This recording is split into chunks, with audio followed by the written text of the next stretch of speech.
दे शिवा पर मोहे है, शुभ कर्म ते कभू न डरूं, न डरूं और सोच अब जाए लड़ूं, निश्चय कर अपनी जीत करूं।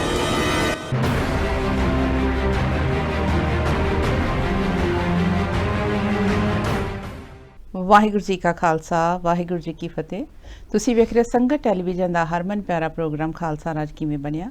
ਹੁਣ ਤੱਕ ਇਸ ਪ੍ਰੋਗਰਾਮ ਦੇ 530 ਭਾਗ ਅਸੀਂ ਆਪ ਜੀ ਦੀ ਸੇਵਾ ਵਿੱਚ ਪੇਸ਼ ਕਰ ਚੁੱਕੇ ਤੇ ਅੱਜ ਇੱਕ ਨਵਾਂ ਐਪੀਸੋਡ 531 ਨੰਬਰ ਲੈ ਕੇ ਮੁੜ ਤੋਂ ਸਾਰੀਆਂ ਸੰਗਤਾਂ ਦੀ ਸੇਵਾ ਵਿੱਚ ਹਾਜ਼ਰ ਹੋਏ ਹਾਂ। ਸਾਰੀਆਂ ਹੀ ਸੰਗਤਾਂ ਦਾ ਤਹਿ ਦਿਲ ਤੋਂ ਧੰਨਵਾਦ ਕਰਦੇ ਹਾਂ ਜਿਹੜੇ ਇਸ ਪ੍ਰੋਗਰਾਮ ਨੂੰ ਦੇਖਦੇ ਤੇ ਪਸੰਦ ਕਰਦੇ ਨੇ। ਖਾਸ ਕਰਕੇ ਧੰਨਵਾਦ ਕਰਦੇ ਹਾਂ ਸਤਿਕਾਰਯੋਗ ਵੀਰ ਜੀ ਰਣਜੀਤ ਸਿੰਘ ਰਾਣਾ ਜੀ ਦਾ, ਜਿਹੜੇ ਕਿ ਸਾਡੇ ਸਾਰੇ ਸਵਾਲਾਂ ਦੇ ਜਵਾਬ ਗੁਰ ਇਤਿਹਾਸ, ਗੁਰਬਾਣੀ ਤੇ ਗੁਰ ਫਲਸਫੇ ਦੇ ਆਧਾਰ ਤੇ ਦਿੰਦੇ ਹਨ।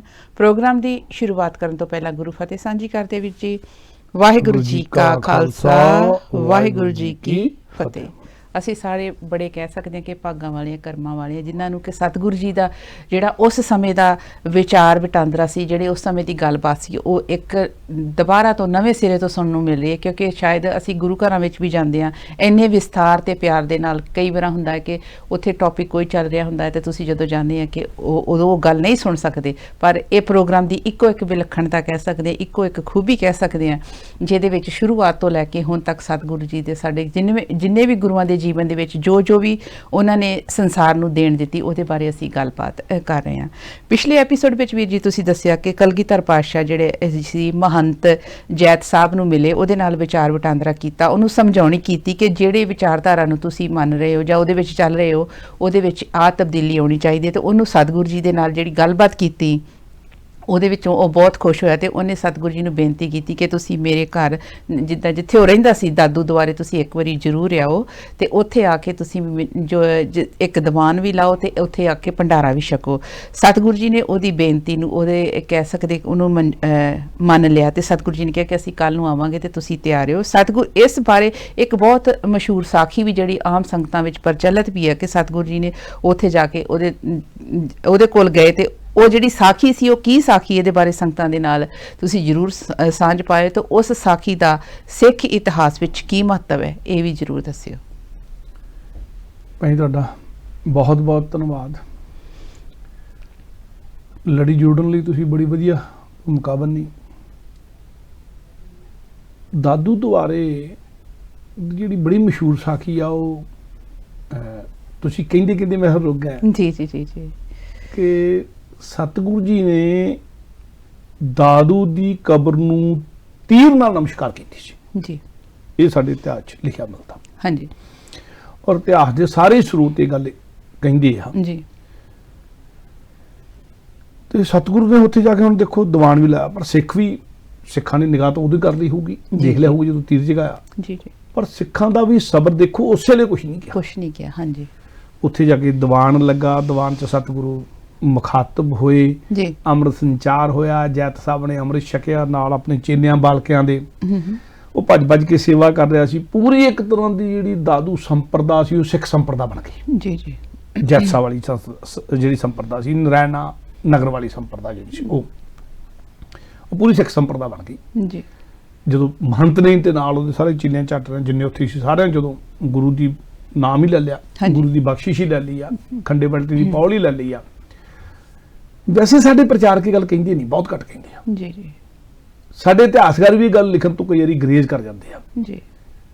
ਮੈਂ ਉਹਦੇ 'ਚ ਇੱਕ ਕਮਜ਼ੋਰੀ ਮਹਿਸੂਸ ਕਰਦਾ ਕਿ ਸਾਡਾ ਪ੍ਰਚਾਰਕ ਅੱਜ ਦਾ ਇਸ ਗੱਲ ਤੇ ਅੜ ਰਿਹਾ ਕਿ ਕਨਵਰਸ਼ਨ ਨਹੀਂ ਹੋਣੀ ਚਾਹੀਦੀ ਜੀ ਜੀ ਜੀ। ਪਰ ਜੇ ਗੁਰ ਇਤਿਹਾਸ ਦੇਖੀਏ ਤਾਂ ਗੁਰੂ ਨਾਨਕ ਸਾਹਿਬ ਜਿੱਥੇ ਜਿੱਥੇ ਗਏ, ਜਿਹੜੇ ਤੀਰਥ ਤੇ ਗਏ, ਉੱਥੇ ਜਾ ਕੇ ਚਰਨ ਪੌਲ ਦਿੱਤੀ ਜੀ, ਸਿੱਖ ਬਣਾਇਆ ਆਪਣਾ। ਔਰ ਉੱਥੇ ਧਰਮਸ਼ਾਲਾ ਵੀ ਕਾਇਮ ਕੀਤੀ ਤਾਂ ਕਿ ਧਰਮ ਕਾਇਮ ਰਹੇ। ਜਿਹੜੇ ਸਿੱਖ ਬਣੇ ਉਹਨਾਂ ਨੂੰ ਇੱਕ ਪੂਰਾ ਸਮਾਜ ਮਿਲ ਜਾਵੇ। ਹਰ ਥਾਂ ਦੇ ਗੁਰੂ ਨਾਨਕ ਸਾਹਿਬ ਨੇ ਜਾ ਕੇ ਧਰਮਸ਼ਾਲਾ ਕਾਇਮ ਕੀਤੀ। ਅੱਜ ਵੀ ਉੱਥੇ ਗੁਰਦੁਆਰੇ ਹੈਗੇ।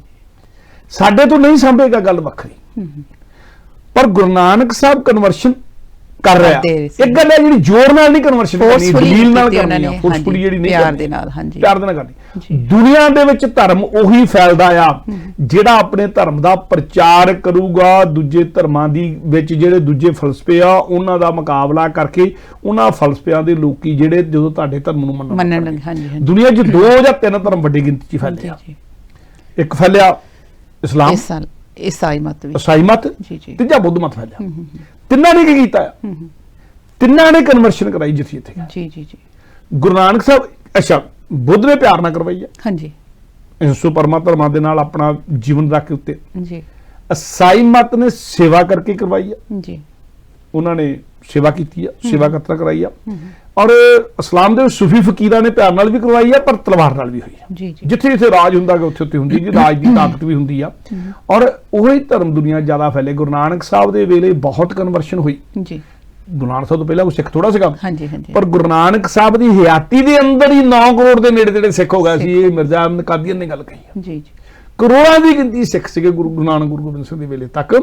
पर साडी जिहड़ी करोड़ां दी गिनती बाद च वधी नहीं घटी आ। हाँ जी हाँ जी, क्योंकि ਅਸੀਂ ਜਿਹੜਾ ਗੁਰੂ ਦਾ ਸਿਧਾਂਤ ਉਹ ਛੱਡ ਦਿੱਤਾ ਸੀਗਾ ਜੀ। ਤੇ ਸਾਡੇ ਪ੍ਰਚਾਰਕਾਂ ਨੇ ਸਾਡੇ ਇਤਿਹਾਸਕਾਰਾਂ ਨੇ ਵੀ ਗੱਲ ਕਹਿਣੀ ਬੰਦ ਕਰ ਦਿੱਤੀ। ਜੇ ਨਹੀਂ ਤਾਂ ਗੁਰੂ ਨਾਨਕ ਸਾਹਿਬ ਜਿੱਥੇ ਗਏ ਜੀ ਉੱਥੇ ਸਿੱਖ ਬਣਾ ਕੇ ਆਇਆ। ਉਹ ਜਗਨਨਾਥਪੁਰੀ ਦਾ ਵੰਸ਼ ਸੀ, ਉਹ ਵੀ ਸਿੱਖ ਬਣਿਆ। ਹਰਦੁਆਰ ਵੀ ਪਾਂਡੇ ਜਿਹੜੇ ਸਿੱਖ ਬਣੇ। ਜੇ ਕਿਤੇ ਸਤਿਗੁਰੂ ਜੀ ਬਗਦਾਦ ਗਿਆ ਉੱਥੇ ਪੀਰ ਦਸਤਗੀਰ ਵਰਗੇ ਲੋਕ ਸਿੱਖ ਬਣੇ। ਪਰ ਸਾਡੇ ਕੋਲੋਂ ਕਹਿਣ ਦੀ ਉਹ ਅਸੀਂ ਕਹਿਣਾ ਬੰਦ ਕਰ ਦਿੱਤਾ। ਜੀ ਜੀ ਪਤਾ ਨਹੀਂ ਅਸੀਂ ਮਿਨੋਰਟੀ ਕੌਮਾਂ ਦੇ ਵਿੱਚ ਇੱਕ ਜਿਹੜੀ ਹੀਨ ਭਾਵਨਾ ਵੀ ਆ ਜਾਂਦੀ ਹੁੰਦੀ, ਉਹ ਸਾਡੇ ਪ੍ਰਚਾਰਕ ਦੀ ਹੀਨ ਭਾਵਨਾ ਆ ਗਈ। ਪਰ ਨਹੀਂ, ਮਿਨੋਰਟੀਆਂ ਹੀ ਮੈਜੋਰਟੀ ਬਣਦੀ ਹੁੰਦੀ ਆ। ਪਰ ਤੁਸੀਂ ਆਪਣੀ ਗੱਲ ਕਹਿਣੀ ਜਿਹੜੀ ਸਾਨੂੰ ਕਰਨੀ ਚਾਹੀਦੀ। ਮੈਂ ਗੱਲ ਆਪਣੇ ਪ੍ਰਚਾਰਕਾਂ ਨੂੰ, ਆਪਣੇ ਜਿਹੜੇ ਵਿਦਵਾਨ ਆ ਇਤਿਹਾਸਕਾਰ ਉਹਨਾਂ ਨੂੰ ਮੁਖਾਤਬ ਹੋ ਕੇ ਗੱਲ ਕਹਿ ਰਿਹਾ, ਕਰਨੀ ਚਾਹੀਦੀ। ਪਰ ਕੀ ਇਹਦੇ ਵਿੱਚ ਕਮੀ ਕਿੱਥੇ ਆ ਰਹੀ ਹੈ? ਕਿਉਂਕਿ ਸਾਡਾ ਕਹਿਣ ਦਾ ਤਰੀਕਾ ਡਿਫਰੈਂਟ ਹੈ ਜਾਂ ਸਾਨੂੰ ਸਮਝਾਉਣਾ ਨਹੀਂ ਆਉਂਦਾ। ਸਾਡਾ ਬਾਹਰ ਪ੍ਰਚਾਰ ਹੀ ਰੁਕ ਗਿਆ। ਅਸੀਂ ਤਾਂ ਤਲੇ ਹੋਏ ਪਕੌੜੇ ਤਲੀ ਜਾਂਦੇ। ਸਿੱਖ ਪ੍ਰਚਾਰਕ ਸਿੱਖਾਂ ਦੇ ਵਿੱਚ ਹੀ ਪ੍ਰਚਾਰ ਕਰੀ ਜਾਂਦੇ ਜੀ। ਹਾਂਜੀ, ਅਸੀਂ ਬਾਹਰ ਨਿਕਲਦੇ ਨਹੀਂ। ਪੂਰੀ 20ਵੀਂ ਸਦੀ ਦੇ ਵਿੱਚ ਸਿੰਘ ਸਾਹਿਬ, ਹਰਭਜਨ ਸਿੰਘ, ਜੋਗੀ ਨੂੰ ਛੱਡ ਕੇ ਬਾਕੀ ਕੋਈ ਸਾਡਾ ਪ੍ਰਚਾਰਕ ਬਾਹਰ ਨਹੀਂ ਨਿਕਲਿਆ। ਜੀ ਜੀ ਜੀ ਇੱਕ ਨਿਕਲਿਆ। ਹਾਂਜੀ, ਇੱਕ ਨਿਕਲਿਆ ਤੇ ਹਜ਼ਾਰਾਂ ਹੀ ਗੋਰੇ ਅਮਰੀਕਾ ਦੇ ਸਿੱਖ ਬਣ ਗਏ। ਜੀ ਜੀ ਜੀ ਅੱਛਾ, ਜਿਹੜੀਆਂ ਸੰਪਰਦਾਵਾਂ ਪ੍ਰਚਾਰ ਕਰਦੀਆਂ ਸੀ, ਚੇਲਾ ਰਾਮ ਵਰਗੇ ਸਿੰਧੀ ਕਰਦੇ, ਸਿੰਧੀਆਂ ਦੇ ਵਿੱਚ ਕਰਦੇ ਸੀ, ਅਸੀਂ ਉਹਨਾਂ ਨੂੰ ਸੰਪਰਦਾਵਾਂ ਨੂੰ ਆਪਣੇ ਨਾਲ ਤੋੜ ਲਿਆ। ਜਿਹੜੇ ਨਿਰਮਲੇ ਜਾ ਕੇ ਹਿੰਦੂਆਂ 'ਚ ਪ੍ਰਚਾਰ ਕਰਦੇ ਸੀ, ਉਹਨਾਂ ਨੂੰ ਤੋੜ ਲਿਆ ਸੀ, ਉਹਨਾਂ ਨੂੰ ਹਿੰਦੂ ਕਹਿਣਾ ਸ਼ੁਰੂ ਕਰਤਾ। ਇਹ ਗੱਲ ਕਹਿਣ ਦੀ ਬਜਾਏ ਕਿ ਜਿਹੜੇ ਨਿਰਮਲੇ ਸਾਡੀ ਸੰਪਰਦਾ ਆ ਉਹ ਸਿੱਖੀ ਦਾ ਪ੍ਰਚਾਰ ਕਰ ਰਿਹਾ, ਉਹਨਾਂ 'ਚ ਜਾ ਕੇ ਉਹਨਾਂ ਦੇ ਕੇਸ ਵੀ ਦਿਖਾ ਰਹੇ ਆ। ਅਸੀਂ ਉਹਨਾਂ ਨੂੰ ਪੂਰੀ ਦੀ ਪੂਰੀ ਸੰਪਰਦਾ ਜਿਹੜੀ ਤੋੜ ਦਿੱਤੀ, ਨਿਰਮਲੇ ਤੋੜਤੇ, ਬਰਕਤ ਤੋੜ ਦਿੱਤੇ। ਉਹ ਸਾਰੀਆਂ ਅਸੀਂ ਹਿੰਦੂ ਸੰਪਰਦਾਵਾਂ ਬਣਾਤੀਆਂ। ਜਿਹੜੀਆਂ ਰਹਿੰਦੀਆਂ ਹੁੰਦੀਆਂ ਅਸੀਂ ਹੁਣ ਬਣਾਈ ਜਾ ਰਹੇ ਹਾਂ। ਜੀ ਜੀ ਜੀ ਚਾਹੀਦਾ ਤੇ ਇਹ ਸੀ ਸਾਰੀਆਂ ਸੰਪਰਦਾਵਾਂ ਨੂੰ ਲੈ ਕੇ ਗਲਵੱਕੜੀ ਵਿੱਚ ਲੈਂਦੇ। ਔਰ ਅੱਜ ਵੀ ਹਿੰਦੁਸਤਾਨ ਦੇ ਵਿੱਚ ਅਸੀਂ 2 ਕਰੋੜ ਸਿੱਖ ਨਹੀਂਗੇ। ਜੇ ਅਸੀਂ ਸਾਰੀਆਂ ਸੰਪਰਦਾਵਾਂ ਨੂੰ ਗਲਵੱਕੜੀ 'ਚ ਲੈ ਲਈਏ, ਸਾਡੀ ਗਿਣਤੀ 20 ਕਰੋੜ ਦੇ ਨੇੜੇ ਪਹੁੰਚ ਸਕਦੀ ਹੈ। ਪਰ ਲੈਣਾ ਚਾਹੀਦਾ ਨਿਰਮਲੇ, ਬਰਕਤ, ਸ਼ਿਗਲੀਗਰ, ਵਣਜਾਰੇ, ਉਦਾਸੀ, ਸਾਰਿਆਂ ਨੂੰ ਜੇ ਕਦੇ ਗਿਣਤੀ ਹੋਣੀ ਸ਼ੁਰੂ ਕਰ ਦਿੱਤੀ ਜਾਵੇ। ਇਹ ਜਿਹੜੀਆਂ ਸਾਡੀਆਂ ਸੰਪਰਦਾਵਾਂ ਟੁੱਟੀਆਂ, ਜਿਹਨਾਂ ਨੂੰ ਅਸੀਂ ਵਿਰੋਧ 'ਚ ਖੜਾ ਕਰ ਲਿਆ ਹੈਗਾ, ਸਾਰੀਆਂ ਉਹ ਸਿੱਖ ਸੰਪਰਦਾਵਾਂ ਹੀ ਆ। ਮੈਂ ਉਹਨਾਂ ਨੂੰ ਨਾਲ ਲੈ ਕੇ ਕਲਾਵੇ 'ਚ ਲਈਏ, ਉਹਨੂੰ ਮੇਨ ਸਟ੍ਰੀਮ ਦੇ ਵਿੱਚ ਲੈ ਕੇ ਨਾਲ ਆਈਏ, ਉਹਨਾਂ ਦੀ ਮਾਣ ਤਾਣ ਵੀ ਕਰੀਏ ਤੇ ਉਹ ਸਾਰੀਆਂ ਜੁੜ ਕੇ ਸਾਡੀ ਗਿਣਤੀ 20 ਕਰੋੜ ਤੋਂ ਘੱਟ ਨਹੀਂ ਹੈਗੀ। ਮੈਂ ਇਹ ਗੱਲ ਦਾਅਵੇ ਨਾਲ ਕਹਿ ਸਕਦਾ, ਜਿੰਨਾ ਕੁ ਦਾਇਰਾ ਸਾਡਾ ਸਿੱਖੀ ਦਾ ਵਿਸ਼ਾਲ ਹੈਗਾ। ਔਰ 20 ਕਰੋੜ ਜੇ ਕਦੇ ਅਸੀਂ ਉਹਨੂੰ ਸੰਭਾਲ ਲਈਏ 20 ਕਰੋੜ ਨੂੰ, ਤੇ 20 ਕਰੋੜ ਨੂੰ 100 ਕਰੋੜ ਹੁੰਦਾ ਬੜਾ ਸਮਾਂ ਨਹੀਂ ਲੱਗਣਾ।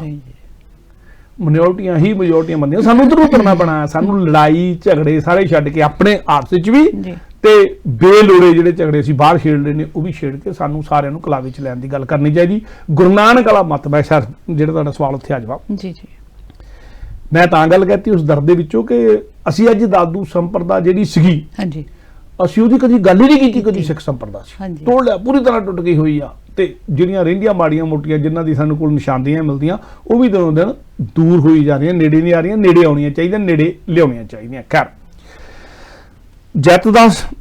ਜੈਤ ਸਾਹਿਬ ਕਿਹਾ ਜਾਂਦਾ ਸੀ, ਉਹ ਹੁਣ ਤਾਂ ਜੱਟ ਸਿੰਘ ਬਣ ਗਿਆ ਹੋਏਗਾ, ਅੰਮ੍ਰਿਤ ਛਕ ਉਹ ਬੜਾ ਉਹਨੂੰ ਚਾਅ ਬੜਾ ਆ, ਹੁਣ ਗੁਰੂ ਵਾਲਾ ਬਣ ਗਿਆ ਆ, ਦੌੜ ਕੇ ਸੇਵਾ ਕਰ ਰਿਹਾ ਖਾਲਸਾ ਜੀ ਦਾ। ਹੁਣ ਉਹਨੇ ਭੰਡਾਰਾ ਵੀ ਵਰਜਿਆ ਹੋਇਆ, ਲੰਗਰ ਦਾ ਇੰਤਜ਼ਾਮ ਹੈ, ਸਾਰਾ ਕੁਝ। ਲੰਗਰ ਦਾ ਪ੍ਰਬੰਧ ਦਾ ਇੰਤਜ਼ਾਮ ਕਰ ਲੈਣਾ ਜਦੋਂ ਥੋੜਾ ਲਾਂਭੇ ਹੋਇਆ। ਹਾਂਜੀ, ਤੇ ਸਤਿਗੁਰੂ ਦੇ ਆਲੇ ਦੁਆਲੇ ਜਿਹੜੇ ਮੁਖੀ ਸਿੱਖ ਬੈਠੇ ਸੀ, ਪਰਸਪਰ ਪਹਿਲਾਂ ਆਪਸੇ ਖੁਸ਼ਬੂ ਚੱਲ ਰਹੀ ਸੀ। ਜੀ ਜੀ ਜੀ ਉਹਨਾਂ ਨੇ ਆਪਸੀ ਗੱਲਬਾਤ ਕੀਤੀ ਤੇ ਸਤਿਗੁਰੂ ਦੇ ਨੇੜੇ ਹੋ ਕੇ ਨਾ ਕਹਿਣ ਲੱਗੇ, ਜਿਹੜੇ ਪਤਵੰਤੇ ਸਿੱਖ ਸੀ ਜੀ, ਉਹਨਾਂ ਸਾਰਿਆਂ ਦੀ ਨੁਮਾਇੰਦਗੀ ਕੀਤੀ ਬਾਬਾ ਬੜੌਲ ਸਿੰਘ ਨੇ। ਉਹਨਾਂ ਬਾਬਾ ਬੜੌਲ ਸਿੰਘ ਨੂੰ ਗੱਲ ਕਰਨ ਲਈ ਮੋਹਰੇ ਕਰਤਾ। ਬਾਬਾ ਬੜੌਲ ਸਿੰਘ ਨੂੰ ਮੋਹਰੇ ਕਰਨ ਦਾ ਕਾਰਨ ਸੀ, ਇੱਕ ਤਾਂ ਮੁਖੀ ਸਿੱਖਾਂ ਦੇ ਵਿੱਚ ਹੈਗਾ ਸੀ, ਦੂਜਾ ਗੁਰੂ ਅਮਰਦਾਸ ਦੇ ਵੰਸ਼ ਚੋਂ ਸੀਗਾ ਤੇ ਉਹਦਾ ਸਤਿਕਾਰ ਕਰਦੇ, ਇਸੇ ਕਰਕੇ ਉਹਨੂੰ ਬਾਬਾ ਕਹਿ ਕੇ ਯਾਦ ਕੀਤਾ ਜਾਂਦਾ ਸੀ।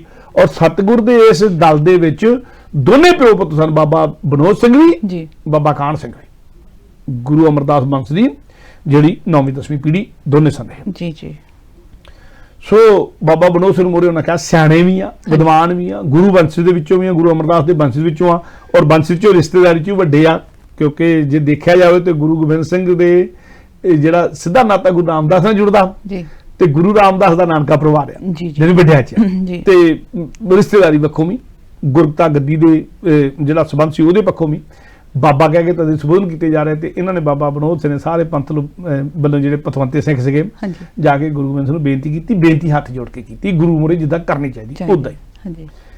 ਕਹਿੰਦੇ ਸਤਿਗੁਰੂ ਪਾਤਸ਼ਾਹ ਜੀ, ਖਾਲਸਾ ਪੰਥ ਨੇ ਤੁਹਾਡੇ ਵੱਲ ਵੇਖ ਕੇ ਵਿਹਾਰ ਕਰਨਾ ਹੁੰਦਾ, ਜੋ ਤੁਸੀਂ ਕਰਨਾ ਖਾਲਸਾ ਪੰਥ ਨੇ ਉਹ ਕੁਝ ਕਰਨਾ ਜੀ, ਕਿਉਂਕਿ ਜਦੋਂ ਮਹਾਂਪੁਰਸ਼ ਬੈਠਾ ਹੁੰਦਾ, ਜਦੋਂ ਗੁਰੂ ਬੈਠਾ ਹੁੰਦਾ, ਜਦੋਂ ਪੀਰ ਬੈਠਾ ਹੁੰਦਾ, ਜਦੋਂ ਮੁਰਸ਼ਿਦ ਬੈਠਾ ਹੁੰਦਾ ਆ, ਉਦੋਂ ਕੋਈ ਰਹਿਤ ਦੱਸਣ ਦੀ ਲੋੜ ਨਹੀਂ ਹੁੰਦੀ, ਉਦੋਂ ਜਿੱਦਾਂ ਮੁਰਸ਼ਿਦ ਬੈਠਦਾ ਆ ਉਦਾਂ ਹੀ ਸਿੱਖ ਬੈਠਣਾ ਸ਼ੁਰੂ ਕਰ ਦਿੰਦੇ, ਉਹਦੇ ਚੇਲੇ ਬੈਠਣੇ ਸ਼ੁਰੂ ਕਰ ਦਿੰਦੇ, ਜਿੱਦਾਂ ਮੁਰਸ਼ਿਦ ਬੋਲਦਾ ਉਦਾਂ ਚੇਲੇ ਬੋਲਣੇ ਸ਼ੁਰੂ ਕਰ ਦਿੰਦੇ, ਜਿਹੜੀ ਗੱਲ ਉਹ ਕਹਿੰਦਾ ਉਹੀ ਸਿਧਾਂਤ ਬਣੀ ਜਾਂਦੀ, ਉਦੋਂ ਸਿਧਾਂਤ ਉਹਦੇ ਆਲੇ ਦੁਆਲੇ ਜਿਹੜੀ ਆਬੋ ਹਵਾ ਉਹੀ ਸਿਧਾਂਤ ਹੈ। ਤੇ ਉਹ ਬਾਬਾ ਬਨੋਦ ਸਿੰਘ ਨੇ ਗੱਲ ਪਕੜੀ, ਕਹਿੰਦੇ ਸਤਿਗੁਰੂ ਜੀ ਜੋ ਤੁਸੀਂ ਵਿਹਾਰ ਕਰਨਾ, ਜੋ ਤੁਸੀਂ ਕਰਨਾ ਆ ਉਹੀ ਵਿਹਾਰ ਖਾਲਸਾ ਪੰਥ ਨੇ ਕਰਨਾ, ਕਿਉਂਕਿ ਤੁਹਾਡੀ ਰੀਸੇ ਕਰਨੀ ਆ ਜੀ, ਗੁਰੂ ਦੀ ਮਗਰ ਮਗਰ ਤੁਰਨਾ, ਜਿੱਦਾਂ ਗੁਰੂ ਤੁਰਦਾ ਆ, ਗੁਰੂ ਨੇ ਪਦ ਚਿੰਨ ਪਾ ਦੇਣੇ ਆ, ਗੁਰੂ ਨੇ ਪੂਰਨੇ ਪਾ ਦੇਣੇ, ਉਹਨੇ ਤੇ ਅੱਖਰ ਪਾਉਣੇ ਆ, ਗੁਰੂ ਜਿਹੜੇ ਰਸਤੇ ਤੁਰਿਆ ਉਹਦੇ ਮਗਰ ਮਗਰ ਤੁਰਨਾ ਹੁੰਦਾ, ਇਹੀ ਨਾ ਗੁਰਬਾਣੀ ਵੀ ਕਹਿੰਦੀ ਆ ਵੀ ਗੁਰੂ ਦੇ ਮਾਰਗ ਤੇ ਚੱਲੋ।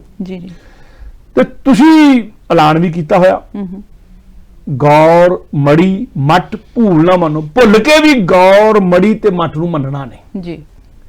ਪਰ ਅੱਜ ਸਵੇਰੇ ਜਦੋਂ ਤੁਸੀਂ ਆਸ਼ਰਮ 'ਚ ਦਾਦੂ ਦੁਆਰੇ ਦੇ ਆਸ਼ਰਮ 'ਚ ਦਾਖਲ ਹੋਏ, ਜਿੱਥੇ ਦਾਦੂ ਦੀ ਕਬਰ ਬਣੀ ਹੋਈ ਆ, ਤੁਸੀਂ ਮਹਾਤਮਾ ਦਾਦੂ ਦੀ ਕਬਰ ਵੱਲ ਤੀਰ ਨਾਲ ਨਮਸਕਾਰ ਕੀਤੀ, ਤੀਰ ਝੁਕਾਇਆ ਜੀ। ਸਾਨੂੰ ਕਹਿੰਦੇ ਭੁੱਲ ਕੇ ਵੀ ਨਹੀਂ ਮੰਨੋ, ਆਪਣਾ ਤੀਰ ਝੁਕਾਤਾ, ਬੇਸ਼ੱਕ ਤੁਸੀਂ ਸਿਰ ਨਹੀਂ ਝੁਕਾਇਆ ਜੀ ਜੀ। ਸਤਿਗੁਰੂ ਦਾ ਸਿਰ ਪਰਮਾਤਮਾ, ਸਤਿਗੁਰੂ ਦਾ ਸਿਰ ਉਸ ਅਕਾਲ ਪੁਰਖ ਪਰਮਾਤਮਾ ਦੇ ਮੋਹਰੇ ਤੇ ਅਕਾਲ ਪੁਰਖ ਪਰਮਾਤਮਾ ਦੇ ਸਰੂਪ ਸ੍ਰੀ ਗੁਰੂ ਗ੍ਰੰਥ ਸਾਹਿਬ ਦੇ ਮੋਹਰੇ ਤੇ ਅਕਾਲ ਪੁਰਖ ਪਰਮਾਤਮਾ ਦੀ ਪ੍ਰਗਟ ਦੇ ਆ ਖਾਲਸਾ ਪੰਥ ਦੇ ਮੋਹਰੇ, ਤਿੰਨਾਂ ਤੋਂ ਬਿਨਾਂ ਹੋਰ ਕਿਸੇ ਮੋਹਰੇ ਨਹੀਂ ਝੁਕਿਆ ਜੀ ਜੀ। ਸਿਰ ਨਹੀਂ ਝੁਕਾਇਆ ਹਾਂਜੀ, ਪਰ ਤੀਰ ਝੁਕਾਇਆ ਤੁਸੀਂ। ਸਾਨੂੰ ਤੁਹਾਡਾ ਤੀਰ ਝੁਕਾਉਣਾ, ਬੇਸ਼ੱਕ ਤੀਰ ਹੀ ਝੁਕਾਇਆ ਜੀ, ਪਰ ਸਾਨੂੰ ਸਾਡੇ ਮਨ 'ਚ ਸਵਾਲ ਆਇਆ, ਸਾਡੇ ਮਨ 'ਚ ਸਵਾਲ ਆ ਗਿਆ ਵੀ ਕਹਿੰਦੇ ਤੁਸੀਂ ਭੁੱਲ ਨਾ ਮੰਨੋ ਜੀ, ਤੁਸੀਂ ਗੁਰਮਤ ਵਿਚਾਰਧਾਰਾ ਦੇ ਉਲਟ ਵਿਹਾਰ ਕਿਉਂ ਕੀਤਾ ਹਾਂਜੀ। ਰਹਿਤ ਸਾਨੂੰ ਜਿੱਦਾਂ ਤੁਸੀਂ ਲੜਾਈ ਆ, ਤੁਸੀਂ ਕਹਿੰਦੇ ਜੇ ਕੋਈ ਗੌਰ ਮੜੀ ਮੱਟ ਬੱਲੇ ਜਾ ਕੇ ਨਮਸਕਾਰ ਕਰਦੇ ਹੋ ਤਨਖਾਹੀ ਆ ਹਾਂਜੀ ਹਾਂਜੀ, ਤੇ ਤੁਸੀਂ ਵੀ ਤਨਖਾਹੀ ਹੋ ਗਏ ਫਿਰ ਤਾਂ ਰਹਿਤ ਦੇ ਹਿਸਾਬ ਨਾਲ ਜੀ। ਕਲਗੀਧਰ ਪਾਤਸ਼ਾਹ ਹੱਸ ਪਿਆ, ਬਾਬਾ ਬਨੋਦ ਸਿੰਘ ਦੀ ਗੱਲ ਸੁਣ ਕੇ ਥੋੜਾ ਜਿਹਾ ਮੁਸ਼ਕਰਾਏ। ਸਤਿਗੁਰੂ ਨੇ ਕਿਹਾ ਵੀ ਤੁਸੀਂ ਸਵਾਲ ਕੀਤਾ ਆ ਕਿ ਅਸੀਂ ਮਹਾਤਮਾ ਦਾਦੂ ਦੀ ਕਬਰ ਨੂੰ ਤੀਰ ਨਾਲ ਨਮਸਕਾਰ ਕਿਉਂ ਕੀਤੀ ਜੀ। ਕਹਿੰਦੇ ਅਸੀਂ ਬੜਾ ਕੁਝ ਕਹਿ ਸਕਦੇ, ਪਰ ਤੁਹਾਡਾ ਜਿੱਦਾਂ ਤੁਸੀਂ ਨਾ ਹੁਣ ਸਵਾਲ ਕੀਤਾ ਆ ਹਾਂਜੀ, ਅਸੀਂ ਸਿਰਫ ਤੁਹਾਡੀ ਪਰਖ ਕਰਨ ਲਈ, ਖਾਲਸੇ ਦੀ ਪਰਖ ਕਰਨ ਲਈ ਤੀਰ ਉਦੋਂ ਨੂੰ ਝੁਕਾਇਆ ਸੀ। ਤੇ ਸਾਡੇ ਮਨ 'ਚ ਕੋਈ ਬਹੁਤ ਜ਼ਿਆਦਾ ਸ਼ਰਧਾ ਹੁੰਦੀ ਹਾਂਜੀ, ਸਤਿਕਾਰ ਹੈ ਜੀ ਜੀ, ਦਾਦੂ ਮਹਾਤਮਾ ਹੋਇਆ, ਮਹਾਤਮਾਵਾਂ ਦਾ ਸਤਿਕਾਰ ਕਰਨਾ ਬਣਦਾ ਆ ਹਾਂਜੀ, ਪਰ ਜੇ ਸਾਡੇ ਮਨ 'ਚ ਕੋਈ ਸ਼ਰਧਾ ਭਾਵਨਾ ਵਾਲੀ ਗੱਲ ਹੁੰਦੀ ਕਬਰ ਪ੍ਰਤੀ, ਅਸੀਂ ਸਿਰ ਝੁਕਾਉਂਦੇ ਭਾਵੇਂ ਜੀ ਜੀ, ਪਰ ਅਸੀਂ ਤੀਰ ਝੁਕਾਇਆ, ਅਸੀਂ ਦੇਖਣਾ ਚਾਹੁੰਦੇ ਸੀ ਵੀ ਖਾਲਸਾ ਕਿੰਨਾ ਕੁ ਸੁਚੇਤ ਆ, ਸਾਡੇ ਆਲੇ ਦੁਆਲੇ ਤੁਸੀਂ ਤੁਰ ਰਹੇ, ਸਾਡੇ ਇੱਕ ਇੱਕ ਜਿਹੜੀ ਸਾਡੀ ਇੱਕ ਇੱਕ ਮੂਵਮੈਂਟ ਆ ਹਾਂਜੀ ਹਾਂਜੀ, ਇੱਕ ਇੱਕ ਪਲ ਦੀ ਮੂਵਮੈਂਟ ਤੁਸੀਂ ਦੇਖ ਰਹੇ, ਤੁਹਾਨੂੰ ਦੇਖਣਾ ਬਣਦੀ ਵੀ ਆ ਜੀ ਜੀ, ਤੇ ਜੇ ਤੁਸੀਂ ਦੇਖ ਰਹੇ ਆ ਸੁਚੇਤ ਹੈਗੇ ਆ ਜੀ, ਤੇ ਸੁਚੇਤ ਹੈਗੇ ਆ ਤੇ ਫਿਰ ਕੀ ਕਹਿੰਦੇ ਆ ਜੀ ਜੀ, ਤੇ ਪਰਖ ਕਰਨੀ ਸੀ ਤੁਹਾਡੀ ਠੀਕ, ਸਤਿਗੁਰੂ ਨੇ ਗੱਲ ਨਿਬੇੜ ਦਿੱਤੀ ਹਾਂਜੀ। ਤੇ ਪਰ ਤੁਸੀਂ ਕਿਹਾ ਤਨਖਾਹੀ ਆ ਹਾਂਜੀ, ਪਰ ਕਰਦੇ ਵੀ ਹੋਏ, ਸਾਨੂੰ ਖੁਸ਼ੀ ਹੋਈ ਜੀ। ਏਦਾਂ ਕਰੋ ਹੁਣ ਫਿਰ ਤੁਸੀਂ ਸਾਨੂੰ ਜੇ ਤਨਖਾਹੀ ਮੰਨਦੇ ਤੇ ਪੰਜ ਸਿੰਘ ਜਿੱਦਾਂ ਤੁਹਾਨੂੰ ਮਰਿਆਦਾ ਦੱਸੀ ਹੋਈ ਆ ਹਾਂਜੀ, ਪੰਜ ਸਿੰਘ ਇਕੱਠੇ ਹੋ ਕੇ ਹਾਂਜੀ, ਤੁਸੀਂ ਪੰਜ ਸਿੰਘ ਇਕੱਠੇ ਹੋ ਕੇ ਗੁਰੂ ਰੂਪ ਹੈ ਜਿੱਦਾਂ ਜੀ ਜੀ ਜੀ ਜੀ, ਪੰਜਾਂ ਪਿਆਰਿਆਂ ਦੀ ਜੋ ਸਾਜਨਾ ਕੀਤੀ ਉਦੋਂ ਬਾਅਦ ਜੀ ਗੁਰੂ ਗੋਬਿੰਦ ਸਿੰਘ ਨੇ ਆਪ ਉਹਨਾਂ ਕੋਲ ਆਪੇ ਗੁਰੂ ਚੇਲਾ ਲਈ ਵਿਧੀ ਵਰਤਾਈ ਸੀ, ਆਪ ਅੰਮ੍ਰਿਤ ਦੀ ਦਾਤ ਲਈ ਸੀ।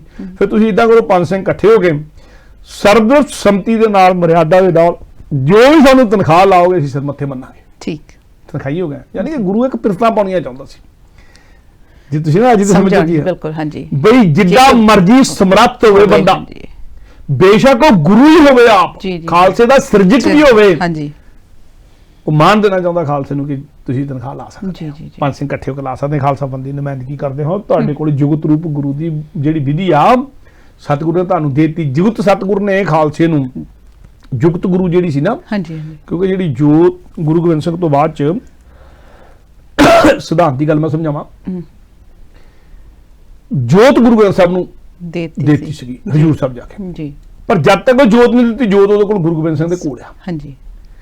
ਪਰ ਜੁਗਤ ਜਿਹੜੀ ਆ ਉਹ ਖਾਲਸੇ ਨੂੰ 1699 ਵਿੱਚ ਹੀ ਦੇਤੀ ਸੀ, ਜਦੋਂ ਉਹਨਾਂ ਦੇ ਮੂਹਰੇ ਗੋਡੇ ਟੇਕ ਕੇ ਅਮਰਦੀਪ ਛਕਿਆ ਸੀ। ਹਾਂਜੀ। ਉਹ ਜੁਗਤ ਪੰਜਾਂ ਜਿਹੜੀ ਸੀਗੀ ਉਹਦੇ ਆਸਰੇ ਦੇ ਉੱਤੇ ਜੁਗਤ ਉਹਨਾਂ ਦੇ ਕੋਲ ਸੀ, ਉਹੀ ਉਹਨਾਂ ਨੇ ਚਮਕੌਰ ਦੀ ਗੜੀ 'ਚ ਹੁਕਮ ਕੀਤਾ ਸਤਿਗੁਰੂ ਨੂੰ ਤੁਸੀਂ ਚਲ ਜਾਓ। ਜੀ। ਮੰਨਿਆ ਸਤਿਗੁਰੂ ਨੇ ਹੁਕਮ। ਹਾਂਜੀ। ਸਤਿਗੁਰੂ ਨੇ ਉੱਥੇ ਵੀ ਬਿਰਤ ਪਾਈ ਸੀਗੀ ਵੀ ਤੁਸੀਂ ਬੇਸ਼ੱਕ ਗੁਰੂ ਵੀ ਹੋਵੋ, ਐਡੀ ਸਮਰੱਥਾ ਦੇ ਮਾਲਕ ਵੀ ਹੋਵੋ, ਸਵਾ ਲੱਖ ਦਾ ਇੱਕ ਲੜਾ ਵੀ ਸਕਦੇ ਹੋਵੋ, ਪਰ ਤੁਸੀਂ ਖਾਲਸਾ ਪੰਥ ਦੀ ਜਦੋਂ ਪੰਜ ਸਿੰਘ ਇਕੱਠੇ ਹੋ ਕਹਿੰਦੇ ਤੁਸੀਂ ਗੱਲ ਮੰਨਣੀ ਆ। ਜੀ ਜੀ। ਸਤਿਗੁਰੂ ਨੇ ਚਮਕੌਰ 'ਚ ਵੀ ਮੰਨੀ, ਹੁਣ ਦਾਦੂ ਦੁਆਰੇ ਆ ਕੇ ਫਿਰ ਮੰਨੀ। ਹਾਂਜੀ। ਇੱਥੇ ਵੀ ਤੁਸੀਂ ਤਨਖਾਹ ਲਾਓ ਜੀ। ਤੇ ਅੰਮ੍ਰਿਤ ਸੰਚਾਰ ਹੋ ਕੇ ਹਟਿਆ ਸੀ ਹਲੇ। ਹਾਂਜੀ। ਜਿਹੜੇ ਪੰਜ ਸਿੰਘ ਅੰਮ੍ਰਿਤ ਸੰਚਾਰ 'ਚ ਸ਼ਾਮਲ ਹੋਏ ਸੀਗੇ ਜੀ ਜੀ, ਉਹ ਉੱਥੇ ਹਾਜ਼ਰ ਸੀਗੇ ਸਾਰੇ ਜੀ। ਬੇਸ਼ੱਕ ਹੁਣ ਪੰਜਾਂ ਪੈਰਾਂ ਦੇ ਰੂਪ 'ਚ ਨਹੀਂ ਸੀ, ਪਰ ਪੰਜਾਂ ਸਿੰਘਾਂ ਦੇ ਰੂਪ 'ਚ ਸੀ। ਹੁਣ ਪੰਜਾਂ ਸਿੰਘਾਂ ਦੇ ਰੂਪ ਸੀਗੇ। ਉਹੀ ਪੰਜ ਸਿੰਘ ਆਪਸ 'ਚ ਇਕੱਠੇ, ਉਹਨਾਂ 'ਚ ਇੱਕ ਨੇ ਆਖਿਆ ਸਤਿਗੁਰੂ ਜੀ ਨੂੰ 5000 ਰੁਪਏ ਦੀ ਤਨਖਾਹ ਲਾਓ ਜੀ। ਠੀਕ। ਉਹਨੇ ਚ ਇੱਕ ਨੇ ਵੀ 5000 ਰੁਪਏ ਦੀ ਤਨਖਾਹ ਲਾਓ, ਸਤਿਗੁਰੂ ਤਨਖਾਹ ਲਾਉਣੀ ਜ਼ਰੂਰ ਚਾਹੀਦੀ ਹੈ, ਤਾਂ ਕਿ ਇਹ ਜਿਹੜੀ ਆ ਬੇਸ਼ੱਕ ਸਤਿਗੁਰੂ ਸਾਡੀ ਪਰ ਕਰਨਾ ਚਾਹੁੰਦੇ ਆ, ਪਰ ਕੋਈ ਆਉਣ ਵਾਲੇ ਸਮੇਂ ਦੇ ਵਿੱਚ ਜਿਹੜਾ ਇਤਿਹਾਸ ਬਣਨਾ ਹੈ ਸਰ ਕਿਤੇ ਤਨਖਾਹ ਲਾਓ ਜੀ। ਦੂਜਾ ਆਖਣ ਲੱਗਾ ਵੀ ਕਲਗੀਧਰ ਪਾਤਸ਼ਾਹ ਨੂੰ ਕੋਈ ਧਨ ਦੀ ਪ੍ਰਵਾਹ ਆ, ਪਾਤਸ਼ਾਹ ਆ, ਬਾਦਸ਼ਾਹ ਦੇ ਬਾਦਸ਼ਾਹ ਆ, ਬਾਦਸ਼ਾਹ ਆ ਕੇ ਨਮਸਕਾਰ ਕਰਦੇ ਆ ਸਤਿਗੁਰੂ ਨੂੰ, ਕਿਤੇ ਪਾਤਸ਼ਾਹ ਕੋਲ ਧਨ ਦੀ ਕਮੀ ਥੋੜਾ ਆ, ਇਹ ਤਨਖਾਹ ਥੋੜੀ ਆ, ਲੱਖਾਂ 'ਚ ਲਾਉਣੀ ਚਾਹੀਦੀ, 5000 ਨਹੀਂ ਲਾਉਣੀ ਚਾਹੀਦੀ, 5 ਲੱਖ ਲਾਉਣੀ ਚਾਹੀਦੀ ਆ, ਇਹਨੂੰ ਲੱਖਾਂ 'ਚ ਲਾਉਣੀ ਚਾਹੀਦੀ ਆ। ਇਹਨੇ ਇਹ ਗੱਲ ਕਹਿਤੀ। ਤੀਜਾ ਜਿਹੜਾ ਸੀਗਾ ਸਿੱਖ ਉਹ ਕਹਿੰਦਾ ਜੇ ਲੱਖਾਂ 'ਚ ਲਾਉਣੀ ਫਿਰ 5 ਲੱਖ ਲਾਓ। ਠੀਕ। 5 ਦੀ ਪ੍ਰਤੀ 5000 ਤੋਂ ਕਹਿੰਦੇ 5000 ਨਹੀਂ ਫਿਰ 5 ਲੱਖ ਲਾ ਦਿਓ। ਹਾਂਜੀ। ਇਹ ਤਿੰਨਾਂ ਚਾਰਾਂ ਦੀ ਆਪਸੀ ਸਲਾਹ ਚੱਲ ਰਹੀ ਆ। ਜੀ ਜੀ ਜੀ। ਤਿੰਨ ਬਾਬਾ ਬਨੋਦ ਸਿੰਘ ਪੰਜਾਂ ਸਿੰਘਾਂ ਦੇ ਵਿੱਚ ਸ਼ਾਮਲ ਸੀਗੇ। ਠੀਕ ਹੈ। ਉਹਨਾਂ ਨੇ ਫਿਰ ਹੁਣ ਸਲਾਹ ਦੇ ਵਿੱਚ ਉਹਨਾਂ ਆਪਣੀ ਸਲਾਹ ਦੇ ਨਹੀਂ ਸੀ, ਉਹ ਕਹਿੰਦੇ ਬਾਬਾ ਬਨੋਦ ਸਿੰਘ ਨੇ ਸਿੰਘਾਂ ਨੂੰ ਜਿਹੜੇ ਨਾਲ ਦੇ ਸਿੰਘ ਉਹਨਾਂ ਨੂੰ ਆਖਿਆ ਵੀ ਸਤਿਗੁਰੂ ਨੂੰ ਜਿੰਨੀ ਮਰਜ਼ੀ ਤਨਖਾਹ ਲਾ ਦਿਓ, ਸਤਿਗੁਰੂ ਨੂੰ ਧਨ ਦੀ ਕਮੀ ਨਹੀਂ, ਮੈਂ ਗੱਲ ਨਹੀਂ ਕਹਿੰਦਾ ਹੈਗਾ। ਸਤਿਗੁਰੂ ਤਾਂ ਪਾਤਸ਼ਾਹ ਦੇ ਵੀ ਦੇਣਗੇ, ਦੇ ਵੀ ਸਕਦੇ ਆ। ਹਾਂਜੀ। ਸਤਿਗੁਰੂ ਤਾਂ ਪੱਥਰ ਨੂੰ ਹੱਥ ਲਾ ਦਿੰਦੇ ਹੀਰਾ ਪੰਜ। ਜੀ। ਬਾਬਾ ਬਨੋਦ ਸਿੰਘ ਦੀ ਸ਼ਰਧਾ ਦੇਖੋ। ਹਾਂਜੀ ਹਾਂਜੀ। ਲਾ ਤਨਖਾਹ ਰਿਹਾ ਪਰ ਸ਼ਰਧਾ ਨਹੀਂ ਟੁੱਟਣ ਦਿੱਤੀ। ਜੀ ਜੀ ਜੀ। ਪਰ ਕਹਿੰਦੇ ਵੀ ਉਹ ਕਰ ਵੀ ਸਤਿਗੁਰੂ ਹੈ ਵੀ ਭੁੱਲਿਆ, ਸਾਨੂੰ ਪਤਾ ਭੁੱਲਣ ਦਾ ਸਭ ਕੋ ਭੁੱਲ ਗੁਰੂ ਕਰਤਾਰ ਤਾਂ ਚੋਜ ਕਰ ਰਿਹਾ ਸੀ ਸਾਡੀ ਪਰਖ ਕਰਦੇ ਲਈ। ਜੀ ਜੀ। ਤੇ ਪਰਖ ਸਿਰਫ ਸਤਿਗੁਰੂ ਦੀ ਨਹੀਂ, ਪਰਖ ਸਾਡੀ ਵੀ ਹੋਣੀ ਹੈ। ਸਤਿਗੁਰੂ ਨੇ ਸਾਨੂੰ ਮਾਣ ਦੇਤਾ, ਤਨਖਾਹ ਲਾਉਣੀ ਹੈ। ਜੀ। ਸਤਿਗੁਰੂ ਨੇ ਸਾਡੀ ਵੀ ਵਿੱਤ ਦੇਖਣੀ ਵੀ ਅਸੀਂ ਕਿੱਥੇ ਕੁ ਤੱਕ ਸੋਚ ਸਕਦੇ ਹਾਂ। ਹਾਂਜੀ। ਸਾਡੀ ਦੂਰਦ੍ਰਿਸ਼ਟੀ ਕਿੱਥੇ ਤੱਕ ਜਾਂਦੀ ਆ। ਜੀ। ਤੇ ਜੇ ਸਾਡੀ ਦੂਰਦ੍ਰਿਸ਼ਟੀ ਸਤਿਗੁਰੂ ਦੇਖ ਰਿਹਾ ਹੈ, ਸਾਡੇ ਸਤਿਗੁਰੂ ਸਾਡੀ ਪਰਖ ਕਰ ਰਿਹਾ, ਸਤਿਗੁਰੂ ਸਾਹਿਬ ਇਹੀ ਪਰਖ ਕਰ ਰਿਹਾ ਹੁਣ ਕਿ ਅਸੀਂ ਤਨਖਾਹ ਲਾਉਣ ਲੱਗੇ ਕਿੰਨੇ ਜਿੱਦਲ ਹੁੰਦੇ ਆ, ਜਿੱਦੀ ਬੰਦੇ ਆ, ਜਾਂ ਕਿੰਨੀ ਕੁ ਆਪਣੀ ਸਮਰੱਥਾ ਦਿਖਾਉਂਦੇ। ਹਾਂਜੀ ਹਾਂਜੀ। ਤੇ ਸਤਿਗੁਰੂ ਕਹਿੰਦੇ ਜੋ ਪਰਖ ਇਸ ਕਰਕੇ ਜਿਹੜੀ ਇਹ ਅਨੰਤ ਕਾਲ ਤੱਕ ਇਤਿਹਾਸ ਬਣ ਜਾਣਾ। ਇਹ ਜੀ ਇਤਿਹਾਸ ਦਾ ਇਸ ਤਰ੍ਹਾਂ ਲੋਕ ਆਉਣ ਵਾਲੇ ਸਮੇਂ 'ਚ ਸੇਧ ਲਿਆ ਕਰਨੀ ਸਿੱਖਾਂ ਨੇ ਇਸ ਗੱਲ ਤੋਂ। ਇਸ ਕਰਕੇ ਬਾਬਾ ਬਨੋਦ ਸਿੰਘ ਕਹਿੰਦੇ ਵੀ ਸਤਿਗੁਰੂ ਦੇ ਇਸ ਚੋਜ ਨੂੰ ਆਪਾਂ ਸਮਝੀਏ ਤੇ ਪੰਥ ਨੂੰ ਗਵਾਹੀ ਦੇਣ ਦੇ ਲਈ ਆਉਣ ਵਾਲੇ ਸਮੇਂ ਲਈ ਸਤਿਗੁਰੂ ਨੇ ਚੋਜ ਵਰਤਾਇਆ। ਤਨਖਾਹ ਦੇਣ ਦਾ ਮਾਣ ਵੀ ਸਤਿਗੁਰੂ ਨੇ ਸਾਨੂੰ ਦਿੱਤਾ ਹੈ। ਸਤਿਗੁਰੂ ਮਾਣ ਦੇਣ ਵਾਲਾ ਅਸੀਂ ਕਿੱਥੇ, ਸਤਿਗੁਰੂ ਸਮਰੱਥਾ ਮੋਰੇ ਥੋੜਾ ਆ ਗਏ। ਹਾਂਜੀ। ਇਸ ਕਰਕੇ ਸੋਚ ਸਮਝ ਕੇ ਨਿਰਣਾ ਲਈਏ ਤੇ ਤਨਖਾਹ ਉਨੀ ਕੁ ਲਾਈਏ ਜਿੰਨੀ ਕੁ ਹਰ ਸਿੱਖ ਦੇ ਸਕਦਾ ਹੋਵੇ। ਜੀ ਜੀ ਜੀ। ਕਿਉਂਕਿ ਪਿਰਤਨਾ ਬਰੇ ਵੀ ਗੁਰੂ ਗੋਬਿੰਦ ਸਿੰਘ ਨੂੰ ਕੋਈ 5 ਲੱਖ ਦੀ ਤਨਖਾਹ ਲਾਤੀ, ਸਾਨੂੰ 5 ਲੱਖ ਦੀ ਲਾਉਣੀ ਆ। ਜੀ ਜੀ ਜੀ। ਉਨੀ ਕੁ ਤਨਖਾਹ ਲਈਏ ਜਿੰਨੀ ਕੁ ਹਰ ਸਿੱਖ ਦੇ ਸਕਦਾ ਹੋਵੇ। ਕੱਲ ਨੂੰ ਸਾਡੇ ਤੋਂ ਗਲਤੀਆਂ ਹੋਣੀਆਂ, ਸਤਿਗੁਰੂ ਤਾਂ ਭੁੱਲਿਆ ਪਰ ਅਸੀਂ ਤਾਂ ਭੁੱਲਣ ਆ ਰਹੇ ਹਾਂ, ਸਾਡੇ ਤੋਂ ਗਲਤੀਆਂ ਹੋਣੀਆਂ, ਅਸੀਂ ਕਿੱਥੋਂ ਦੇਾਂਗੇ ਜੀ। ਜੇ ਅਸੀਂ ਵੱਡੀਆਂ ਪਿਰਤਾਂ ਕਰੇ ਪਾਰਟੀਆਂ, ਫਿਰ ਸਾਰਿਆਂ ਨੇ ਪੰਜੇ ਜਣੇ ਸਿਰ ਜੋੜ ਕੇ ਬੈਠੇ, ਸਰਬਸੰਮਤੀ ਹੋਈ ਕਿ ਸਤਿਗੁਰੂ ਜੀ ਨੂੰ 125 ਰੁਪਏ ਦੀ ਤਨਖਾਹ ਲਈ ਜਾਂਦੇ। ਠੀਕ। ਉਨੀ ਕੁ ਤਨਖਾਹ ਜਿੰਨੀ ਕੁ ਹਰ ਸਿੱਖ ਦੇ ਸਕਦਾ ਹੋਵੇ, ਹਰ ਸਿੱਖ ਦੇ ਸਕਦਾ ਹੋਵੇ। ਸੋ ਸਤਿਗੁਰੂ ਨੂੰ ਵੈਸੇ 125 ਰੁਪਏ ਵੀ ਉਦੋਂ ਛੋਟੀ ਰਕਮ ਨਹੀਂ ਸੀ। ਸੋ ਸਤਿਗੁਰੂ ਨੂੰ ਕਿੱਥੇ 5000 ਦੀ ਗੱਲ ਸੀ, 5 ਲੱਖ ਦੀ ਗੱਲ ਸੀ, ਪਰ ਉੱਥੇ ਸਤਿਗੁਰੂ ਜੀ ਨੂੰ 125 ਰੁਪਏ ਤਨਖਾਹ ਲਾਉਣ ਦਾ ਫੈਸਲਾ ਪੰਜਾਂ ਸਿੰਘਾਂ ਨੇ ਸਰਬਸੰਮਤੀ ਨਾਲ ਕਰ ਦਿੱਤਾ। ਆਉਣ ਵਾਲੇ ਸਮੇਂ ਨੂੰ ਦਿਵ ਦ੍ਰਿਸ਼ਟੀ ਦੂਰ ਦ੍ਰਿਸ਼ਟੀ ਮੁੱਖ ਰੱਖ ਕੇ ਬਾਬਾ ਬਨੋਦ ਸਿੰਘ ਦੀ ਸਮਝਾਉਣੀ ਤੋਂ ਬਾਅਦ ਵਿੱਚ ਜੀ ਜੀ ਜੀ ਕਲਗੀਧਰ ਪਾਤਸ਼ਾਹ ਨੂੰ ਦੱਸਿਆ ਗਿਆ ਸਲਾਹ ਕਰਕੇ, ਸਤਿਗੁਰੂ ਜੀ ਤੁਹਾਨੂੰ ਤੁਸੀਂ ਤੀਰ ਨਾਲ ਨਮਸਕਾਰ ਕੀਤੀ, ਤੁਹਾਨੂੰ 125 ਰੁਪਏ ਦੀ ਤਨਖਾਹ ਖਾਲਸਾ ਪੰਥ ਨੂੰ ਲਾਈ ਜਾਂਦੀ ਆ, ਤੇ ਸੋ ਤੁਸੀਂ ਤਨਖਾਹ ਦਿਓ। ਸਤਿਗੁਰੂ ਜੀ ਨੇ ਉਹ ਨਾ ਤਨਖਾਹ ਜਿੱਦਾਂ ਉਹਨਾਂ ਨੇ ਕਿਹਾ ਸੀ, ਹਾਂਜੀ, ਸਤਿਗੁਰੂ ਜੀ ਨੇ ਆਪਣੀ ਨਿੱਜ ਵਾਲੇ ਖਜ਼ਾਨੇ ਚੋਂ, ਜੀ ਜੀ ਜੀ, ਇੱਕ ਤਾਂ ਦਿਸ਼ਵੰਤ ਵਾਲਾ ਖਜ਼ਾਨਾ ਹੁੰਦਾ ਸਾਧ ਸੰਗਤ ਦੇ ਜਿਹਨੂੰ ਸਾਰਾ ਸਾਂਭਦੇ ਸੀ, ਸਾਧ ਸੰਗਤ ਵਾਲਾ ਖਜ਼ਾਨਾ ਨਿੱਜ ਵਾਲੇ ਖਜ਼ਾਨੇ ਦੇ ਵਿੱਚ, ਕਿਉਂਕਿ ਜਿਹੜੀ ਮਾਇਆ ਆਉਂਦੀ ਸੀਗੀ ਆਮ ਤੌਰ ਤੇ ਸਤਿਗੁਰੂ ਦਾ ਜਿਹੜਾ ਦਰਬਾਰੀ ਹੁੰਦੇ ਸੀ ਸਿੱਖ, ਜਿਹਨੂੰ ਦੀਵਾਨ ਕਹਿ ਦਿੰਦੇ ਸੀ, ਦਰਬਾਰੀ ਦੀਵਾਨ ਦੇ ਤੌਰ ਤੇ ਉਹ ਉਹਦਾ ਮੁਖੀ ਹੁੰਦਾ ਸੀ, ਉਹ ਮਾਇਆ ਦੁਸ਼ਮੰਦੀ ਉਹੀ ਸਾਂਭਦੇ ਹੁੰਦੇ ਸੀ। ਸਤਿਗੁਰੂ ਨਿਰਣਾ ਲੈਂਦੇ ਹੁੰਦੇ ਮਾਇਆ ਖਰਚ ਕਰਨ ਦੀ, ਉਹ ਵੀ ਸਾਰੇ ਸਿੱਖਾਂ ਦੀ ਮਰਜ਼ੀ ਨਾਲ, ਬੜੀ ਪਾਰਦਰਸ਼ੀ ਗੱਲ ਉਦੋਂ ਵੀ ਚੱਲਦੀ ਹੁੰਦੀ ਸੀ। ਪਰ ਸਤਿਗੁਰੂ ਦੇ ਨਿੱਜ ਵਾਲੇ ਖਿੱਸੇ ਦੇ ਵਿੱਚੋਂ ਸਤਿਗੁਰੂ ਨੇ ਹੱਥ ਮਾਰਿਆ, ਉਹਦੇ ਚੋਂ 125 ਰੁਪਏ ਖਾਲਸੇ ਨੂੰ ਨਿਮਰਤਾ ਦੇ ਨਾਲ ਤਨਖਾਹ ਜਿਹੜੀ ਸੀਗੀ ਉਹ ਜਿੰਨੀ ਲਾਈ ਉਹਨਾਂ ਨੂੰ ਦੇ ਦਿੱਤੀ, ਤੇ ਖਾਲਸੇ ਨੂੰ ਕਹਿੰਦੇ ਤੁਸੀਂ ਲਓ ਜੀ ਖਾਲਸਾ ਪੰਥ ਜਿੱਥੇ ਮਰਜ਼ੀ ਖਰਚ ਸਕੋ। ਜੀ ਜੀ ਜੀ। ਹੁਣ ਖਰਚਣੀ ਕਿੱਥੇ ਆ? ਹਾਂਜੀ, ਲੋੜਾਂ ਸਾਰੀਆਂ ਪੂਰੀਆਂ ਹੋ ਗਈਆਂ, ਤੇ ਖਾਲਸਾ ਪੰਥ ਨੇ ਫਿਰ ਇੱਥੇ ਵੀ ਹੁਣ ਵੀ 125 ਰੁਪਏ ਤਨਖਾਹ ਲਾਤੀ ਆ, ਖਰਚਣੀ ਕਿੱਥੇ ਆ?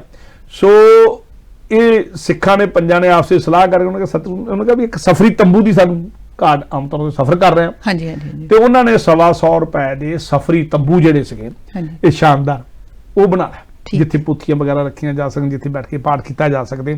ਸੋ ਉਹਨਾਂ ਨੇ 125 ਰੁਪਏ ਦਾ ਜਦੋਂ ਸਫਰੀ ਤੰਬੂ ਜਿਹਦੀ ਲੋੜ ਸੀ ਬੜੀ, ਉਹਦੇ ਥੱਲੇ ਵਿਛਾਉਣ ਲਈ ਦਰੀਆਂ ਵਗੈਰਾ ਉਹ ਉੱਥੋਂ ਲੈ ਲਈਆਂ।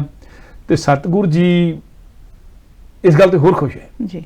ਸਤਿਗੁਰੂ ਕਹਿੰਦੇ ਵੀ ਇੱਕ ਤਾਂ ਖਾਲਸੇ ਨੇ ਤਨਖਾਹ ਲਾਉਣ ਲੱਗਿਆ ਵੀ ਅੜੀ ਨਹੀਂ ਕੀਤੀ, ਨਿਮਰਤਾ ਰੱਖੀ, ਆਪਸੇ ਸਰਬਸੰਮਤੀ ਕੀਤੀ ਜੀ, ਇੱਕ ਦੂਜੇ ਨਾਲ ਕੋਈ ਅੜਿਆ ਨਹੀਂ। ਹਾਂਜੀ, ਇੱਕ ਤਾਂ ਆਪਸੇ ਵਿੱਚ ਨਿਮਰਤਾ ਰੱਖੀ, ਇੱਕ ਤਨਖਾਹ ਜਿਹੜੀ ਆ ਆਉਣ ਵਾਲਾ ਸਮਾਂ ਦੂਰਦ੍ਰਿਸ਼ਟੀ ਕਰਕੇ ਜਲਾਈ ਜੀ ਜੀ। ਦੂਜੀ ਜਿਹੜੀ ਤਨਖਾਹ ਲਾਈ ਗਈ ਉਹਨੂੰ ਪੰਥਕ ਹਿੱਤਾਂ ਦੇ ਲਈ ਜਾਰੀ ਕਿ ਜਿੱਥੇ ਲੋੜ ਸੀਗੀ, ਸੰਗਤ ਦੀ ਲੋੜ ਸੀ, ਜਥੇ ਦੀ ਲੋੜ ਸੀ, ਜਿਹੜੀ ਉੱਥੇ ਖਰਚਿਆ ਗਿਆ। ਸੋ ਸਾਡੀ ਤੁਹਾਡੇ ਤੇ ਬੜੀ ਖੁਸ਼ੀ ਆ, ਹੁਣ ਖਾਲਸਾ ਸਾਨੂੰ ਪਤਾ ਲੱਗ ਗਿਆ ਇੰਨਾ ਸਿਆਣਾ ਹੋ ਗਿਆ ਜੀ, ਸਮਝਦਾਰ ਹੋ ਗਿਆ ਆ, ਹਰ ਗੱਲ ਸਮਝਣ ਲੱਗ ਪਿਆ, ਹਰ ਗੱਲ ਕਰਨ ਲੱਗਿਆ, ਆਪਸ ਵਿੱਚ ਮਿਲ ਕੇ ਬੈਠ ਸਕਦਾ, ਸਿਰ ਨਾਲ ਸਿਰ ਜੋੜ ਕੇ ਬੈਠ ਸਕਦੇ ਆ। ਇਸ ਕਰਕੇ ਅਸੀਂ ਹੁਣ ਬੜੀ ਜਲਦੀ ਜਿੱਦਾਂ ਤੁਹਾਨੂੰ ਜੋਤ ਖਾਲਸੇ ਨੂੰ ਦਿੱਤੀ ਆ ਨਾ, ਅਸੀਂ ਜੋਤ ਵੀ ਜਿਹਦੀ ਹੈਗੀ ਸ਼ਬਦ ਨੂੰ ਦੇ ਦੇਣੀ ਹੈ। ਤੇ ਤੁਸੀਂ ਜੋਤ ਤੇ ਜੋਤ ਦੀ ਅਗਵਾਈ ਜਿਹੜੀ ਉਹ ਸੁੱਧੋ ਦੀ ਚੀਜ਼ਾਂ ਜਿਹੜੀਆਂ ਇਹ ਇਨਡਾਇਰੈਕਟ ਤੌਰ ਤੇ ਖਾਲਸੇ ਕੋਲ ਆ ਜਾਣੀਆਂ। ਤੁਸੀਂ ਸ਼ਬਦ ਦੇ ਥੱਲੇ ਜਾਨੀ ਸਤਿਗੁਰੂ ਨੇ ਉੱਥੇ ਇੱਕ ਤਰ੍ਹਾਂ ਦੀ ਭਵਿੱਖਬਾਣੀ ਕਰ ਦਿੱਤੀ, ਆਉਣ ਵਾਲੇ ਸਮੇਂ ਜੋ ਵਰਤਾਉਣਾ ਸੀਗਾ। ਤੁਹਾਨੂੰ ਸ਼ਖਸੀ ਗੁਰੂ ਦੀ ਹੁਣ ਲੋੜ ਨਹੀਂ ਰਹੀ, ਤੁਹਾਨੂੰ ਦੇਹ ਦੀ ਗੁਰੂ ਦੀ ਦੇਹ ਦੀ ਲੋੜ ਨਹੀਂ ਰਹੀ, ਜਿਹੜਾ ਤੁਹਾਨੂੰ ਏਦਾਂ ਸਾਰਾ ਗੱਲ ਦੱਸ ਸਕਦਾ ਹੋਵੇ। ਤੁਸੀਂ ਹੁਣ ਇਸ ਤੋਂ ਬਹੁਤ ਉੱਪਰ ਉੱਠ ਕੇ ਖਾਲਸਾ ਇੱਕ ਦੂਜੇ ਨਾਲ ਉੱਠ ਕੇ ਇਹ ਸਾਰੀ ਉਹਨਾਂ ਨੇ ਕਰਤੀ। ਫਿਰ ਨਾਲ ਸਤਿਗੁਰੂ ਨੇ ਸਮਝਾਉਣੀ ਕੀਤੀ ਕਿ ਜਦੋਂ ਤਨਖਾਹ ਲਾਉਣੀ ਆ ਨਾ, ਉਦੋਂ ਵੀ ਅੜੀ ਨਹੀਂ ਕਰਨੀ ਕਿ ਬਹੁਤ ਜ਼ਿਆਦਾ ਤਨਖਾਹ ਲਾਉਣੀ ਕਿਸੇ ਨੂੰ। ਸਾਹਮਣੇ ਬੰਦੇ ਦਾ ਵਿੱਤ ਦੇਖ ਲੈਣਾ ਆ, ਹਾਂਜੀ, ਤੇ ਜਿੰਨੂੰ ਤਨਖਾਹ ਲਾਈ ਜਾਣੀ ਆ, ਹਾਂਜੀ, ਉਹਨੂੰ ਵੀ ਹਦਾਇਤ ਹੈ ਕਿ ਉਹਨੇ ਮੰਨ ਲੈਣੀ, ਹਾਂਜੀ। ਜੋ ਤਨਖਾਹ ਲਾਈ ਜਾਂਦੀ ਪੰਥ ਲੋ ਮੰਨ ਲੈਣਾ, ਉਹਨੇ ਵੀ ਅੜੀ ਨਹੀਂ ਕਰਨੀ ਜੀ ਜੀ, ਬਈ ਮੈਂ ਨਹੀਂ ਕਰ ਸਕਦਾ, ਕਿਉਂਕਿ ਵਿੱਤ ਮੂੰਹ ਤੋਂ ਦੇਖ ਕੇ ਲਾਓਗੇ ਤਾਂ ਹੀ ਉਹ ਅੜੀ ਨਹੀਂ ਕਰੂਗਾ। ਦੋਨੇ ਗੱਲਾਂ ਜਿਹੜੀਆਂ ਦੋਨੇ ਬੰਦੇ ਖਿਆਲ ਰੱਖਣਾ, ਤਨਖਾਹ ਮੰਨਣ ਵਾਲਾ ਵੀ ਜਿਹਨੂੰ ਤਨਖਾਹ ਲਾਈ ਜਾ ਰਹੀ ਆ ਤੇ ਤਨਖਾਹ ਲਾਉਣ ਵਾਲਾ, ਦੋਨੇ ਅੜੀ ਨਾ ਕਰੋਗੇ। ਜਦੋਂ ਅੜੀ ਨਹੀਂ ਕਰੋਗੇ ਤੇ ਪੰਥ ਮਿਲ ਕੇ ਰਹੂਗਾ। ਸੋ ਪੰਥ ਨੂੰ ਮਿਲ ਕੇ ਤੋਰਨਾ ਆ, ਵੰਡਾ ਨਹੀਂ ਪਾਉਣੀਆਂ, ਅੜੀਆਂ ਨਹੀਂ ਕਰਨੀਆਂ ਕਿ ਤੈਨੂੰ ਮੈਂ ਬਖਸ਼ਾਂ। ਜਿਹੜਾ ਆ ਹੀ ਗਿਆ ਬਖਸ਼ਾਉਣ ਦੇ ਲਈ ਅਸੀਂ ਕੌਤਕ ਵਰਤਾਇਆ ਵੀ ਤਾਂ ਆ ਕਿ ਆਉਣ ਵਾਲੇ ਸਮੇਂ ਲਈ ਪੂਰਨਾ ਪਾ ਜਾਏ। ਜਿਹੜਾ ਕਹਿੰਦਾ ਆ ਕਿ ਮੇਰੀ ਤੋਂ ਗਲਤੀ ਹੋ ਗਈ ਆ, ਜਾਂ ਜਿਹੜਾ ਕਹਿੰਦਾ ਆ ਮੈਂ ਗਲਤੀ ਕਰ ਬੈਠਾ ਆ, ਜਾਣੇ ਉਹਦੀ ਗਲਤੀ ਬਖਸ਼ ਦੇਣੀ ਆ ਜੀ ਜੀ ਜੀ। ਇਸੇ ਕਰਕੇ ਸ਼ਬਦ ਆਪਾਂ ਜਾਣੇ ਵਰਤਦੇ ਆ। ਕੋਈ ਜਾਣ ਬੁੱਝ ਕੇ ਵੀ ਕਿਸੇ ਤੋਂ ਗਲਤੀ ਹੋਈ ਵੀ ਬਖਸ਼ ਦੇਣੀ ਆ। ਸੋ ਗਲਤੀ ਜਾਣੇ ਅਣਜਾਣੇ ਕੀਤੀ ਹੋਈ ਗਲਤੀ ਵੀ ਬਖਸ਼ਣੀ ਆ, ਬਖਸ਼ਣ ਲੱਗਿਆ ਅੜੀ ਨਹੀਂ ਕਰਨੀ। ਤਨਖਾਹ ਕੋਈ ਬਹੁਤ ਐਡੀ ਵੱਡੀ ਨਹੀਂ ਲਾਉਣੀ ਜਿਹੜੀ ਕਿ ਬੰਦਾ ਦੇ ਹੀ ਨਾ ਸਕਦਾ ਹੋਵੇ। ਇਹ ਸਾਰੀਆਂ ਪਿਰਤਾਂ ਜਿਹੜੀਆਂ ਪੰਜਾਂ ਸਿੰਘਾਂ ਨੇ ਆਉਣ ਵਾਲੇ ਸਮਿਆਂ ਦੇ ਵਿੱਚ ਕਾਇਮ ਰੱਖਣੀਆਂ ਆ, ਔਰ ਜਿਹਨੂੰ ਤਨਖਾਹ ਲੱਗੀ ਹੈ ਉਹਨੇ ਵੀ ਤਨਖਾਹ ਦੇਣੀ ਆ। ਹਾਂਜੀ ਹਾਂਜੀ। ਇਹ ਜਿਹੜਾ ਬਰਤਾਂਤ ਕਰਦੇ ਮਹਾਕਵੀ ਭਾਈ ਸੰਤੋਖ ਸਿੰਘ ਜੀ ਚੂੜਾਮਣੀ ਜੀ ਗੁਰਪ੍ਰਤਾਪ ਸੂਰਜ ਪ੍ਰਕਾਸ਼ ਗ੍ਰੰਥ ਦੇ ਵਿੱਚ ਉਹ ਕਹਿੰਦੇ ਆ, ਅਖੀਰ ਤੇ ਸਾਰੀ ਗੱਲ ਇੱਕ ਦੋਹੇ ਤੇ ਜਾ ਕੇ ਨਿਬੇੜਦੇ ਆ ਹਾਂਜੀ ਸਾਰੀ ਸਿੱਖਿਆ ਦੇ ਅੰਦਰ ਹੀ। ਜੀ ਜੀ। ਉਹ ਕਹਿੰਦੇ 125 ਦੀ ਭੇਟ ਦੇ ਪ੍ਰਭ ਜੀ ਸਿੱਖ ਤਨਖਾਹ ਹੈ ਜੀ ਜੀ। ਪ੍ਰਭ ਜੀ ਨੇ ਪ੍ਰਮਾਤਮਾ ਨੇ ਆਪ ਗੁਰੂ ਗੋਬਿੰਦ ਸਿੰਘ ਨੇ ਹਾਂਜੀ 125 ਦੀ ਭੇਟ ਦੇਤੀ ਸਿੱਖਾਂ ਨੂੰ ਤਨਖਾਹ ਦੇ ਰੂਪ ਵਿੱਚ ਜੀ। 125 ਦੀ ਭੇਟ ਦੇ ਪ੍ਰਭ ਜੀ ਸਿੱਖ ਤਨਖਾਹ ਹਮ ਦੀਨੀ ਜੋ ਦੇਣਾ ਹੈ ਤਿਸਕੀ ਪੂੰਜੀ ਸਵਾ।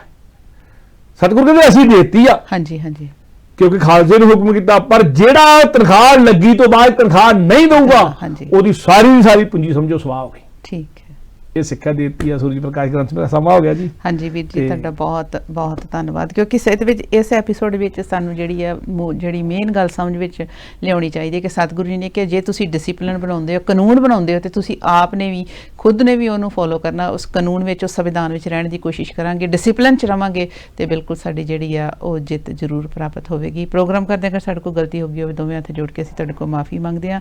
ਅਗਲੇ ਐਪੀਸੋਡ ਵਿੱਚ ਜਿੱਥੋਂ ਵਿਚਾਰ ਦੀ ਸਮਾਪਤੀ ਕੀਤੀ ਉੱਥੋਂ ਸ਼ੁਰੂਆਤ ਕਰਾਂਗਾ। ਫਤਿਹ ਬੁਲਾਉਂਦੇ ਹਾਂ। ਵਾਹਿਗੁਰੂ ਜੀ ਕਾ ਖਾਲਸਾ, ਵਾਹਿਗੁਰੂ ਜੀ ਕੀ ਫਤਿਹ। देशवा पर मोहे है, शुभ कर्म ते कभू न डरूं, न डरूं और सोच अब जाए लड़ूं, निश्चय कर अपनी जीत करूं।